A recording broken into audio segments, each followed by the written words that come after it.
tuossa kun kone latailee, niin minä voin esittää teille kysymyksen. Mikä olisi teidän mielestä maailman käytetyin työkalu? Tai paras työkalu, se tärkein? No käsi ylös, kenen mielestä se olisi ruohonleikkuri? Ei kukaan nosta kättä. No entäs sakset? Ne on ainakin paljon kätevämmät kuin ruohonleikkurit. Niillä voi ruohon lisäksi muutakin leikata. Ei vieläkään elämpiä. No puukko, se on jo, kun joutuu autiolle saarelle, niin se on jo must-työkalu. Eikö se olisi niin kuin se maailman tärkein työkalu? Ei. No entä tuli? Se on jo aika semmoinen tärkeä, että ilman sitä voi tulla jo vähän kylmä ja huonosti käy. Nyt olisi pitänyt nostaa käsi, ei sitten. No mä itse sitä mieltä, että ne on aivot. Ei väärä nappi, ei se mitään. Mä oon muuten Esa-Petri Tirkkonen ja opiskelen tietotekniikkaa. Nyt tässä lopuksi kerron, kun on täällä tarpeeksi pitkään ollut. Juu, mun mielestä aivot on maailman käytetyin ja tärkein työkalu. Sillä meille tulee vähän, siitä tulesta ei ole kauheasti ilo ilman aivoja, eikä ole kyllä sitä puukosta eikä mistään muustakaan. Ihminen lienee, no ehkä sen minuutin 2 pysyy hengissä ilman aivoja, mutta onko siitä ilman mitään iloa? Se on vähän juttu erikseen. Ja kuinka moni loppujen lopuksi, kun meillä on työkaluja, niistähän pidetään hyvää huolta. Jos sulla on keittiöveitsi, niin ainakin, no en nyt tiedä kaikki, mutta ainakin minä tuppaan terottamaan niitä ja pitää ne siinä kunnossa, että niillä ei tarvitse kauheasti nylpätä niitä kurkunpalasia sun muita, että ne lähtee irti ilman suurempaa hakkaamista. Mutta kuinka moni päivittelee aivoja ja pitää ne kunnossa? Se on aika vähässä. Itse olen sitä viime aikoina harjoitellut ja kysellyt, niin en ole tavannut vielä kovin monta, joka tekee aivotreenejä. Löytyyköhän oikea nappi? Jei! Miltäs tuntuisi, jos tulee tämmöinen kuva tietokoneeseen? Mua ainakin harmitti. Mulla on pari kertaa tullut. Ei nyt ihan just tuota samannäköistä, mutta kuitenkin on tullut tollaisia kuvia. Ja siinä vaiheessa on vähän semmoinen olo, että mitäs nyt tehdään? Varsinkin, jos se menee sen jälkeen pimeäksi.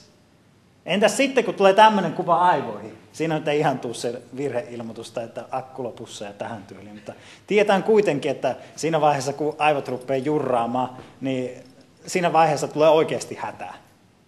Tietää kaikki, että jätät nukkumatta pari päivää, niin meno tuntuu vähän hitaalta tai enää edespäin. Eli ilmeisesti se olisi ihan tämmöinen kätsypaikka korjata ja pitää kunnossa, koska meidän kaikki kuitenkin toiminta riippuu siitä.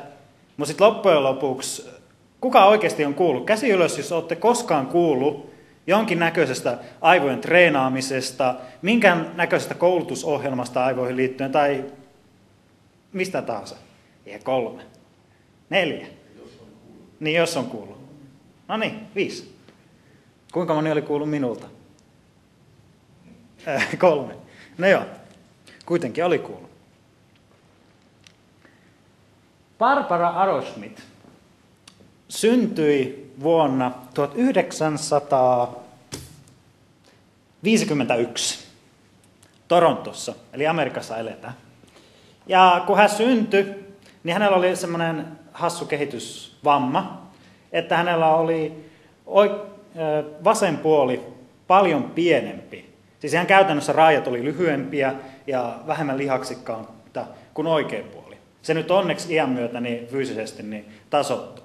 Mutta käytännössä tämä vaikutti sitten ihan niin sisäelin ja aivojen tasolle. Eli käytännössä hänellä oli oikea puoli paljon, tai normaali kehittynyt ja vasen puoli oli hyvin alikehittynyt.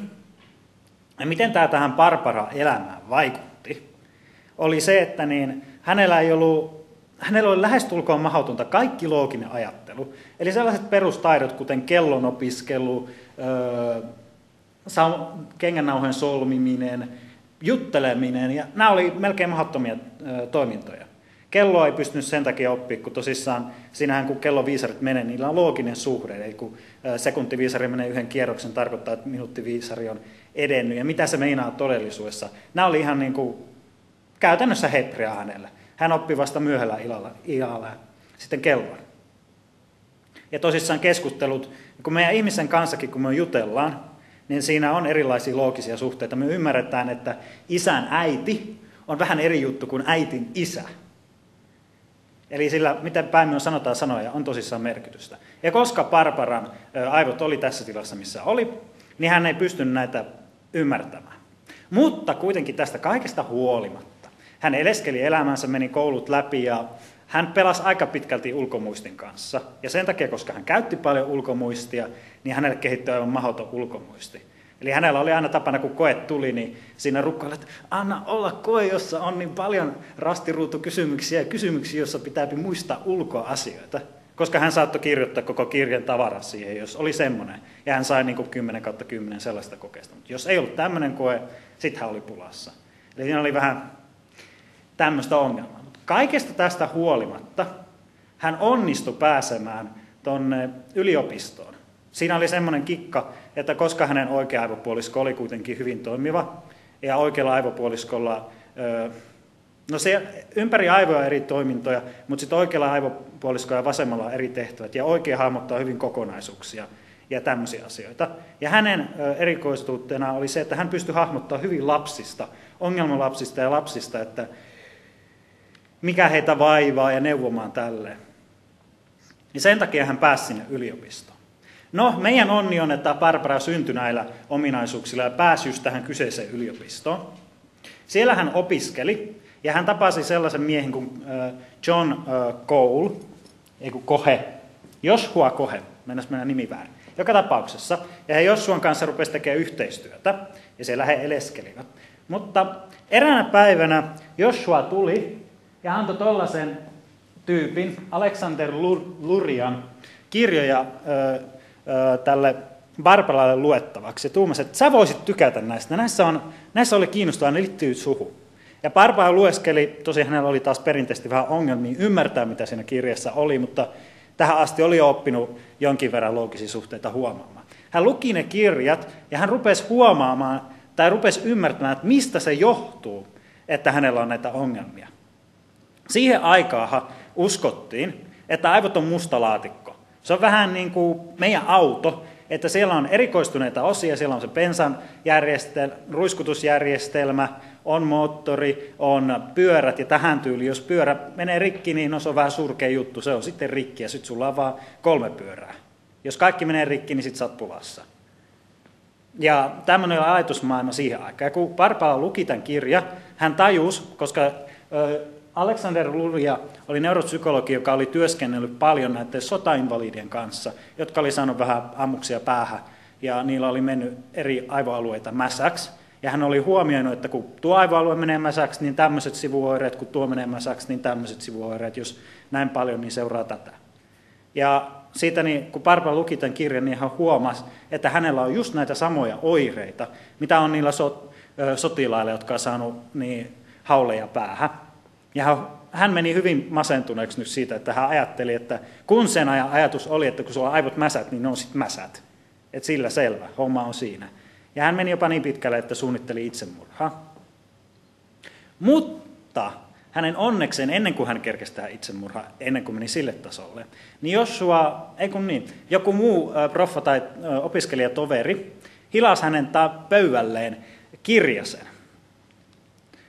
Se oli tämän nimiseltä tyyviltä kuin Mars Rosenberg. Ja mitä kirja opetti, tai ei kirja, vaan se tutkimus, no siinä käytännössä todettiin, että hyvä ympäristö tuottaa viisaampia rottia. Eli tämä Mark Rosenberg oli tehnyt omassa yliopistossaan, Labrassaan sellaisia tutkimuksia, että ne tunki rottia sellaisen ympäristöön, jossa ei ollut mitään. Ja sitten lopuksi avasi aivot ja katsoi, miltä ne näyttää. Ja sitten ne toiset rotat, ne pisti ympäristössä on paljon virikkeitä, juoksupyörää, kaikkea siistiä ja kivaa. Ja ne huomasi, että kaskus sattui. Ne rotat siellä rikkaassa ympäristössä, niistä tuli viisaampia. Käytännössä niiden aivoissa oli enemmän yhteyksiä hermosolujen välillä. Ja siihen aikaan tämmöinen tiede oli hyvin, miten se nyt sanoisi, tuliarkaa ja ei tykättyä. Koska ajateltiin, että ne aivot on muuten se musta laatikko, ja jos joku väittää toista, niin siitä ei sitten puhuta. Se on ulos tiedeyhteisöstä. Joten Mark Rosenberg niin tuumasi myös, että tämmöinen tutkimus tuli, että tätä löydettiin, mutta en kyllä sano, mitä tästä seuraa, mutta siisti tutkimus. Ja tämmöistä me löydettiin. Mutta Barbara veti heti tästä johtopäätöksen, tai miten nopeasti veti, mutta veti kuitenkin johtopäätöksen. Kato, jos rotat tulee viisaamassa näissä ympäristössä, ja niiden aivoalueet, joita käytetään tässä hommassa, muuttuu, niin minä teen samoja testejä itselle. Mulla on romuna puolet aivoista, mä rupean tekemään testejä. Ja mitä Barbara käytännössä teki, niin hän otti kellotaulun. Koska hän ei pystynyt lukemaan vielä yliopistossakaan niin kelloja, hän otti kellotaulun ja rupesi tekemään niistä ison kasan sellaisia lappuja, joissa on kellotaulu ja viisari eri suuntaan, ja pyysi kaverinsa kirjoittamaan toiselle puolelle, että mitä tämä nyt käytännössä tarkoittaa. Ja hän treenasi näillä kyseisillä lapuilla, oliko se nyt 2 kuukautta vai jopa puoli vuotta, mutta kuitenkin pitkää. Joka päivä monta tuntia. Ja mikä oli sivuvaikutus, joka oli sikäläistä sen aikaista tiedettä vastaan, niin Barbara oppi lukemaan kelloa, eikä siellä vielä mitään, hän oppi lukemaan nopeasti kelloa. Ja ne siistimmät jutut oli, että hän rupesi oppimaan puhumaan reaaliajassa. Hän rupesi ymmärtämään niitä keskustelussa, että mitä se tarkoittaa isän äiti tai äitin isä. Ja tämähän oli täkäläiselle tieteelle täysin kielletty juttu, ei sen pitänyt tapahtua. Mutta Barbara itselleen oli, hän ymmärsi, että aivot ei olekaan se musta laatikko, vaan ne muuttuu. Ja tämän seurauksena Barbara myös suunnitteli paljon lisätestejä. Eri aivoalueille opetteli vähän kirjoitustestejä ja numerotestejä, että hän sai loppupäänkin toimimaan normaali ihmisen tasolla. Barbara on edelleen elossa ja hän perusti koulun nimeltä Arrowsmith School, jossa niin näitä hänen kyseisiä tekniikoita hyödynnetään. Tuossa on esimerkki kellosta, joka voi olla hyvin monimutkainen. Tämän tyyppisiä kelloja käytetään nyt siellä Arrowsmith, tai tuolla periaatteella kelloja siellä Arrowsmith Schoolissa, kun opetetaan just vastaavia Barbaran tapaisia tapauksia vähän kerrassa, että niitä aivot kehittyy normaali-ihmisen tasolle. Just hyvin monimutkaisia. Mä en itsekään kyllä ihan taju tuosta kellosta, että miten se tasan tarkkaan toimii, mutta monimutkaiselta vaikuttaa. Mutta ikävä kyllä, niin kuin yleensä tiedessä, tämä on siis 40 tai 20 vuotta vanha tieteen haara, niin tieto ei levinnyt meidän tava-ihmisten tasolle. Eli se, mitä Barbara Arrowsmith ja monet alan tutkijat, neuropsykologit ja neurotieteen tutkijat löys, se yleistermi, sitä kutsutaan neuroplastisuudeksi.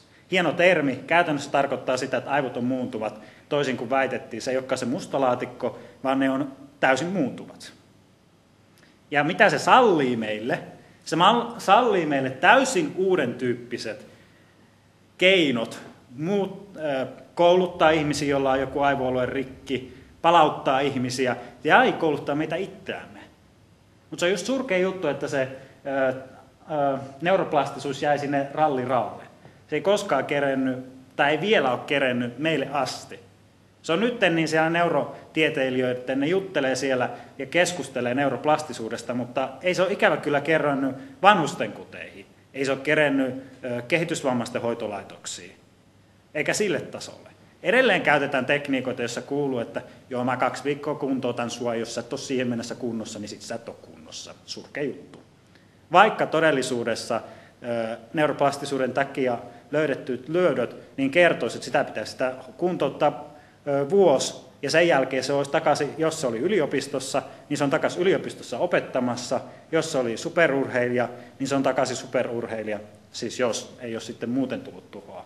Mutta kuitenkin ymmärrätte idean. Edelleen käytetään sitä vanhaa tiedettä. Aivot on vähän niin kuin meidän lihakset. Jos me kuntoutetaan niitä ja annetaan niille tasapuolista treeniä, niin ne pysyy kunnossa ja meistä tulee vahvoja ja viisaita ihmisiä.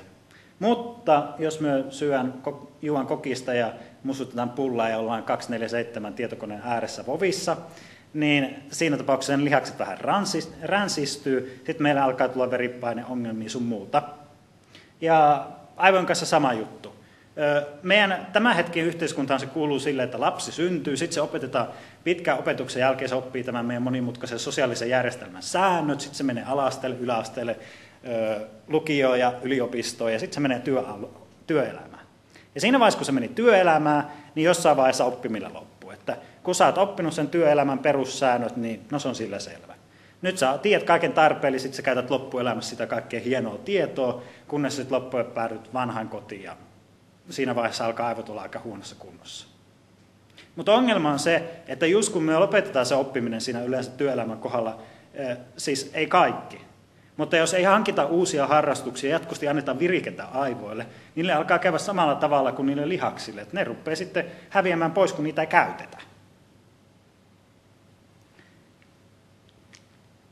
Sen takia meidän pitäisi läpi elämän tehdä jotain aivan uutta. Tuossa tyyppi opettelee, muistaakseni nuo oli kiinalaiset aakkoset, mutta saattaapa ne olla jonkun muunkin maan, tai sitten ne on vaikka minkä maan aakkoset, sitä ei tiedä. Mutta joka tapauksessa ideana on se, että meidän pitäisi läpi elämän tehdä ihan uusia asioita, jotta meidän aivot pysyy jatkuvasti muutoksessa ja ne oppii oppimaan ja pysyy oppimiskykyisinä. Oppimista ei tarvita pelkästään siihen, että mä opin uusia asioita, vaan sitä samaa ominaisuutta aivot käyttää sun vanhan ylläpitämisenä. Sen takia meidän pitäisi läpi elämän pitää jatkuvasti uusia harrastuksia kasata. Tai sitten tehdä ihan pikkujuttuja elämässä aivan uusia, kuten silmät kiinni opettelee pesee käteensä ja opettelee pesee itsensä, tai vaikkapa yhdellä jalalla hyppiminen, mikä tahansa. Joku uusi juttu vaan jatkuvasti käynnissä, kunnes oppii ja sitten vaihtaa, että aivot pysyy elinvoimaisina.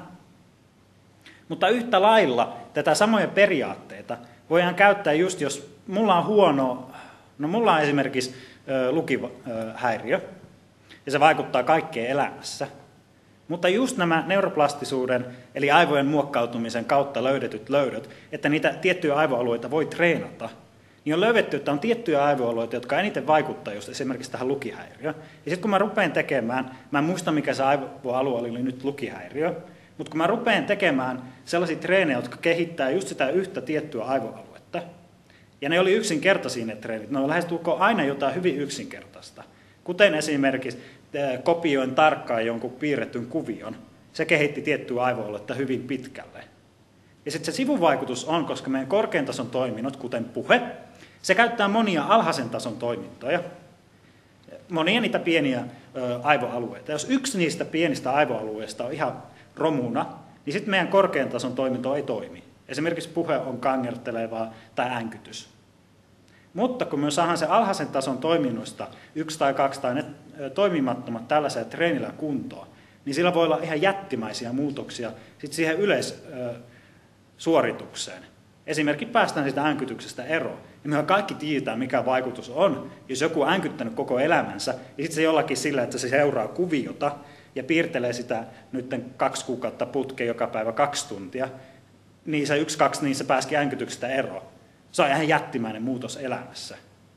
Tai sitten vaihtoehtoisesti me voidaan vastaavilla treeneillä, vaikka olisi ihan jo hyvät aivot, ollaan semmoinen peruskundi, joka pystyy kaiken tekemään jotenkuten, mutta käytetään samaa treeniä, me voidaankin tehdä itsestämme NS-superihmisiä. Siis ihan vaan puhtaasti sillä, että viedäänkin niiden suorituskyky niiden aivoalueiden ihan huippuasti. Ja nämä, jotka tutkii näitä alueita, niin usein tekee itselleen silleen, että ne treenaavat tarkoituksellisesti näitä treenejä, jotka on tarkoitettu just ihmisille, joilla on vammoja, jotta ne saa ne loppuaivoalueet niin oikein suorituksen loppuun. Koska meidän aivot pystyy toimimaan nopeammin, mitä enemmän me treenataan niitä. Ja itse kun on tehnyt noita treenejä, niin se on aika siistiä, kun rupeaa huomaamaan, että kun mä pystyn ajattelemaan nopeammin. Kun musta tuleekin hirvittävän nopea tällä alueella. Tai, siistiä, stereonäkökin pystyy kontrolloimaan. Mä pystyn vaihtamaan kumpaa silmää mä käytän. Siistiä, kun mä jatkuvasti haistelen yhä enemmän nenällä, niin tässä alkaakin tulla koiran hajuaisti. Siis kaikki tällaista elämää rikastuttavaa ja siistiä voi saavuttaa just sillä, että me käytetään näitä löytöjä hyväksi. Tätä perustietoa, että aivot on muokkautuvat ja niitä aivojen eri osa-alueita pystyy treenaamaan. Olisiko kysymyksiä?